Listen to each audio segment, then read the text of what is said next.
किसी भी कंपनी को इनकॉर्पोरेट करने से पहले यानी रजिस्टर करने से पहले रजिस्ट्रार ऑफ कंपनी के अंडर दो डॉक्यूमेंट्स पक्का बनते हैं जिनको एमओए एंड एओए बोलते हैं। एमओए मतलब मेमोरेंडम ऑफ एसोसिएशन, एओए मतलब आर्टिकल ऑफ एसोसिएशन। ये डॉक्यूमेंट्स बेसिकली होते क्या है, इनके अंदर कंपनी का नाम, कंपनी का रजिस्टर्ड ऑफिस, कंपनी का हेड ऑफिस, कंपनी की ब्रांचेस, कंपनी किस तरह का काम करेगी, कंपनी उस काम को कैसे करेगी, कंपनी का विजन क्या है और कंपनी की इंटरनल मैनेजमेंट क्या है, कंपनी की शेयर कैपिटल कितनी है, ऑथराइज शेयर कैपिटल कितनी है, एक्सेट्रा। और कंपनी के मेंबर्स कौन कौन हैं और इन दोनों डॉक्यूमेंट्स को किन किन मेंबर्स ने सब्सक्राइब किया हुआ है। तो ये वो दो डॉक्यूमेंट्स हैं जिसमें कंपनी के बारे में पूरी गाथा लिखी होती है कंपनी को रजिस्टर करने से पहले, और ऐसा करना बिल्कुल ज़रूरी होता है। और इन्हीं दो डॉक्यूमेंट्स को रजिस्ट्रार को सबमिट कराते हैं और इनके ही बेस पर कंपनी इनको। अब हम बात करेंगे मेंबर्स एंड शेयर होल्डर के बारे में। क्या members and share holder same होते हैं? इनका जो यूज़ है वो इंटरचेंजेबली किया जाता है। सबसे पहले शेयर होल्डर, तो नाम से ही पता चलता है कि वो होते हैं जिनके पास कंपनी के शेयर होते हैं, और जिनके पास कंपनी के इक्विटी शेयर्स होते हैं वो कंपनी के ओनर माने जाते हैं, और शेयर होल्डर को मेंबर भी बोल देते हैं। लेकिन क्या मेंबर शेयर होल्डर हो सकता है? अगर कंपनी के मेंबर के पास शेयर्स हैं तो वो शेयर होल्डर भी है और मेंबर तो है ही है। लेकिन अगर कंपनी के मेंबर के पास शेयर्स नहीं हैं तो वो शेयर होल्डर नहीं हो सकता है। मेंबर माने क्या? जिसने कंपनी के दो डॉक्यूमेंट्स जो बने थे, एमओए और एओए बने थे, उनको सब्सक्राइब किया हुआ है। और जो कंपनी लिमिटेड बाय गारंटी होती है उनके मेंबर्स कभी भी शेयर होल्डर नहीं होते हैं, लेकिन जो कंपनी लिमिटेड बाय शेयर्स होती है उनके मेंबर्स के पास शेयर्स हो सकते हैं। कौन कौन से ऐसे तरीके होते हैं जिनसे वो फंड रेज कर सकते हैं? फंड कंपनी क्यों रेज करेगी? क्योंकि वो अपने बिजनेस को एक्सपैंड करना चाहती है, बड़ा करना चाहती है। और क्यों करना चाहती है? क्योंकि अभी कंपनी को लग रहा है कि उसका बिजनेस पहले से ज़्यादा ग्रो कर रहा है और अभी और ज़्यादा ग्रो करना है और ज़्यादा एक्सपैंड करना है, तो उसके लिए फंड्स की जरूरत पड़ेगी। तो जो फंड उनको ईजिली अवेलेबल हो जाता है अपने किसी रिलेटिव से, अपने किसी फ्रेंड से, अपने किसी नॉन पर्सन से, उसको सीड फंडिंग कहते हैं। और वो कितनी भी बार सीड फंडिंग के राउंड कर सकता है, राउंड 1, राउंड 2, राउंड 3, राउंड। उसके बाद वेंचर कैपिटलिस्ट होते हैं, ये प्रोफेशनल इन्वेस्टर होते हैं। ये क्या करते हैं? किसी बैंक से बहुत बड़ा अमाउंट का फंड उठा लेते हैं और उस फंड को ये स्टार्टअप्स में इन्वेस्ट कर देते हैं। जिस भी स्टार्टअप में इनको ऐसा लगता है कि इसमें स्ट्रेंथ है, इस कंपनी का कैरेक्टर अच्छा है, तो डालो इसके अंदर पैसा। लेकिन ये वेंचर कैपिटलिस्ट सिर्फ पैसा डालते हैं, अपनी किसी मैनेजमेंट के पर्सन को वहाँ पर सुपरविजन के लिए, ऑब्जर्वेशन के लिए प्लेस नहीं करते हैं। तो इनको कहते हैं वेंचर कैपिटलिस्ट। एक होते हैं प्राइवेट इक्विटी। प्राइवेट इक्विटी और वेंचर कैपिटलिस्ट सेम से ही होते हैं, फ़र्क इतना है, जो प्राइवेट इक्विटी होते हैं फंड इनके पास या तो अपना खुद का बिजनेस करने से होता है या ये भी किसी बैंक से पैसा उठा लेते हैं। लेकिन ये क्या करते हैं? अपनी एक्सपर्टीज़ को भी उस स्टार्टअप के अंदर डाल देते हैं, अपनी मैनेजमेंट को भी डाल देते हैं और अपने हिसाब से उस बिजनेस को बड़ा करते हैं। इनको कहते हैं प्राइवेट इक्विटी। फिर एक और तरीका होता है कंपनी के लिए फंड रेज करने का।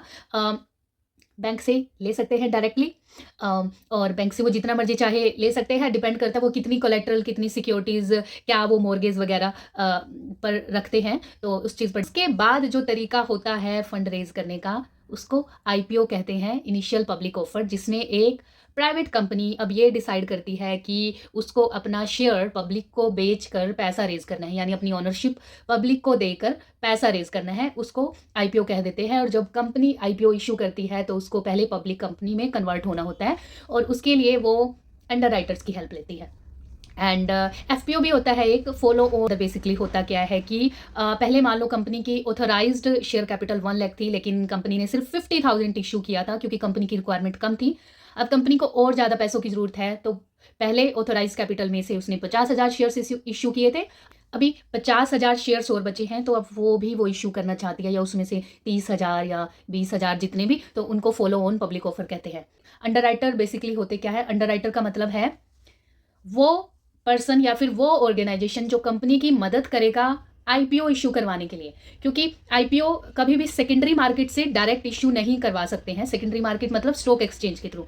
आईपीओ के लिए पहले आपको किसी इंस्टीट्यूशन, जिसको कि बैंक कह सकते हैं, या किसी ऐसे पर्सन की जरूरत पड़ेगी जो कंपनी के बेस पर एडवर्टाइजमेंट कर सके, कंपनी के डॉक्यूमेंट्स वगैरह बनवा सके और कंपनी की तरफ इन्वेस्टर्स को अट्रैक्ट करवा सके कि जो उसके आईपीओ को सब्सक्राइब कर ले, तो इसको अंडरराइटर कहते हैं। ब्रोकर कौन है? अब ब्रोकर वो पर्सन है, वो बॉडी है, वो इंस्टीट्यूशन है जिसके थ्रू, जिसकी मदद से हम स्टॉक एक्सचेंज में किसी भी कंपनी का शेयर बाय करते हैं या फिर सेल करते हैं। इसको बिचौलिया भी कह सकते हैं, इसको दलाल भी कह सकते हैं।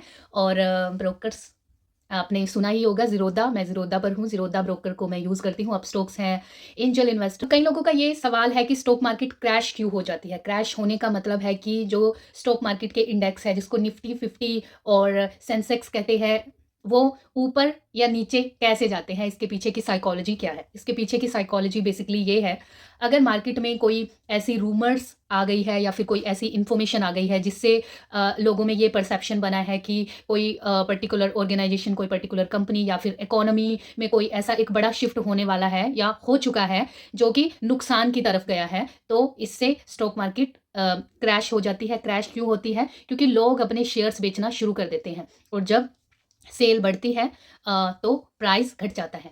जब डिमांड कम होती है तो प्राइस कम हो जाता है। जब सेल बढ़ती है स्टॉक मार्केट के अंदर तो प्राइस नीचे की तरफ चला जाता है। ग्लोबल इकोनॉमी की कंडीशन भी निफ्टी और सेंसेक्स पर असर डालती है, जो जिसकी वजह से मार्केट क्रैश आ जाता है, रिसेशन की वजह से आ जाता है, कोई वर्ल्ड वॉर हो जाए उसकी वजह से आ जाता है, इन्फ्लेशन की वजह से आ जाता है, महंगाई बढ़ गई है, कोई एपिडेमिक आ जाए जैसे कोरोना के टाइम पर मार्केट क्रैश, गवर्नमेंट की कोई ऐसी पॉलिसी आ गई है जो हित में नहीं है, उसकी वजह से भी निफ्टी और सेंसेक्स नहीं।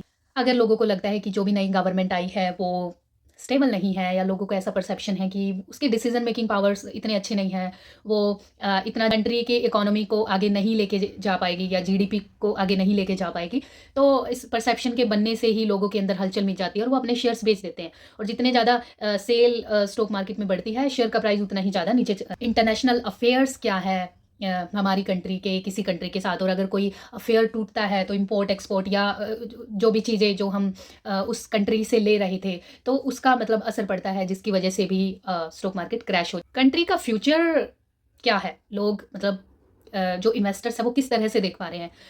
कुछ ऐसे फैक्टर्स हैं ग्लोबल फैक्टर्स के बेस पर या गवर्नमेंट की पॉलिसी के बेस पर या स्टेबिलिटी ऑफ गवर्नमेंट के बेस पर, वो किस तरह से देख पा रहे हैं अपनी कंट्री को, तो उस पर भी